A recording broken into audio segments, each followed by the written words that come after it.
नमस्कार दोस्तों, मेरा नाम है प्रमोद कुमार। फिजिक्स 77 में आप सभी का स्वागत है। तो दोस्त, आज वाली वीडियो में अपन लोग देखेंगे ओम्स लॉ। पहले से आप जानते हो ओम्स लॉ, है ना? क्या होता है, एक फॉर्मूला मिलेगा आपको V equal to I R. But जो ऑब्जेक्टिव क्वेश्चंस बनते हैं ना ओम्स लॉ के स्टेटमेंट से, छोटे छोटे, वहां से आपका ऑब्जेक्टिव क्वेश्चन बन जाता है। तो फटाफट देखते हैं। सबसे पहला point number 1, Ohm's law works only when temperature is constant. पहली बात जो आपको दिमाग में रखना है, ओम्स लॉ को अप्लाई करते वक्त टेम्परेचर कांस्टेंट रहना चाहिए। ऑब्जेक्टिव क्वेश्चन में डायरेक्ट सवाल पूछता है आपका कि ओम्स लॉ कब वैलिड होगा और कौन से कंडक्टर के लिए वैलिड होता है, ये ऐसे सवाल पूछता है ओम्स लॉ में। ठीक है, तो ऑप्शंस बहुत सारे रहेंगे, वेरिएबल टेम्परेचर, कांस्टेंट टेम्परेचर, या फिर बोथ, दोनों टेम्परेचर पे नन ऑफ दिस। तो अपन लोग किसको टिक मार्क करेंगे? कांस्टेंट टेम्परेचर को टिक मार्क करेंगे। ठीक है, ये वाला बात आपको याद रखना है। ओम्स का स्टेटमेंट क्या है? According to this law, current flowing in a conductor is directly proportional to the potential difference applied across इस, या फिर आप ऐसे पढ़ सकते हो, जो पोटेंशियल डिफरेंस किसी वायर के थ्रू अप्लाई किया गया है, वो पोटेंशियल डिफरेंस उस वायर में फ्लो होने वाला करंट के डायरेक्टली प्रोपोर्शनल होता है। वन ऑफ द, दोनों सही है आपके, है ना? बट वेरिएंट बोलने के अलग अलग तरीके हैं।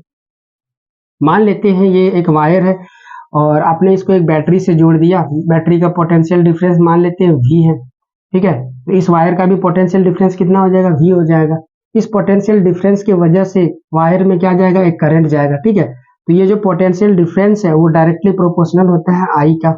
जितना पोटेंशियल डिफरेंस अप्लाई करोगे उतना ही ज्यादा करंट मिलेगा आपको। या उल्टा सोच सकते हो, जितना ज्यादा करंट मिल रहा है इसका मतलब जरूर हमने क्या किया होगा, उतना ज्यादा पोटेंशियल वाला बैटरी अप्लाई कर दिया होगा। पोटेंशियल क्या करता है? बैटरी बेसिकली आपका फोर्स लगाता है इलेक्ट्रॉन को, जो फ्लो करने में मजबूर करता है।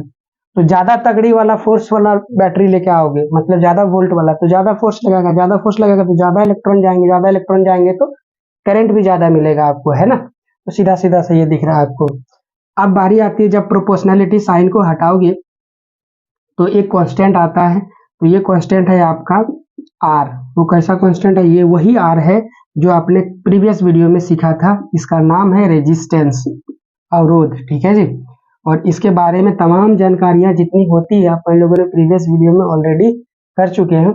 इस वाले वीडियो को लेंथ को बड़ा नहीं करेंगे, बस बता दिया कि ये R आपका रेजिस्टेंस है। तो ये फॉर्मूला आपका निकल के आता है यहाँ पे, V equal to I R. ये फॉर्मूला को कब अप्लाई कर सकते हो? जब आपका टेम्परेचर कैसा हो? कांस्टेंट हो। ये वाला स्टेटमेंट याद रखना है आपको, ये पूछता है एग्जाम में। ठीक है, तो ये हो गया। अगला फॉर्मेट में क्या है आपका? मैथमेटिकल फॉर्म, जो बता दिया आपको। ठीक है, और इसका एक ग्राफ मिलेगा। तो आपने सीखा होगा मैथ्स में 11th में, y इक्वल टू mx। इसका ग्राफ कैसा होता है? Straight line. तो फोटो मिलाओ तो बिल्कुल वैसे ही दिखता है। यहाँ पे v equal to r into I. m constant है जो स्लोप बताता है, यहाँ पे r कांस्टेंट हो गया जो स्लोप बताएगा आपको। x की जगह i हो गया, मतलब जो काम x का था वो काम इसमें i का होगा, तो i को यहाँ खींच दो। जो काम y का है वो काम अब v का है, तो v को इसमें खींच दो। तो इस वाले इक्वेशन से अपने को क्या मिलता था? एक स्ट्रेट लाइन मिलता था, वो भी सेंटर से पास होता होगा। सेंटर से क्यों पास होगा? या ओरिजिन से पास होता होगा। ओरिजिन से क्यों पास होगा? क्योंकि यहाँ पे कोई c नहीं है। c फैक्टर होता तो y एक्सिस को कट करता है। c 0 है, इसका मतलब यहाँ से पास हो रहा है ना? तो ये वाला आपको मिलेगा एक लाइन। ठीक है, ये ग्राफ को भी आपको याद रखना है।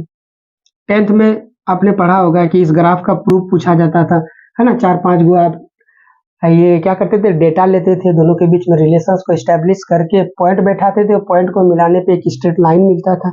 इस तरह करके आपने 10th में प्रूफ किया होगा। अभी ये प्रूफ अपने को नहीं पूछता है। ठीक है, 11th में, मतलब आई मीन 12th में, बस ये फॉर्मूले से क्वेश्चन आएंगे। तो ये सारा था ओम्स लॉ का कंसेप्ट। एक इंपॉर्टेंट पॉइंट है जो आगे आपको याद रखना है, the conductor which allow flow Ohm's law is known as ohmic conductor. सारे कंडक्टर में अपन लोग ओम्स लॉ को अप्लाई नहीं कर सकते। इसका क्या मतलब हो गया? इस वाले कंडक्टर में देखो क्या आ रहा है, V directly proportional to I। जितना पोटेंशियल दोगे उतना ही करंट बढ़ेगा। ऐसा सभी कंडक्टर में नहीं होता है।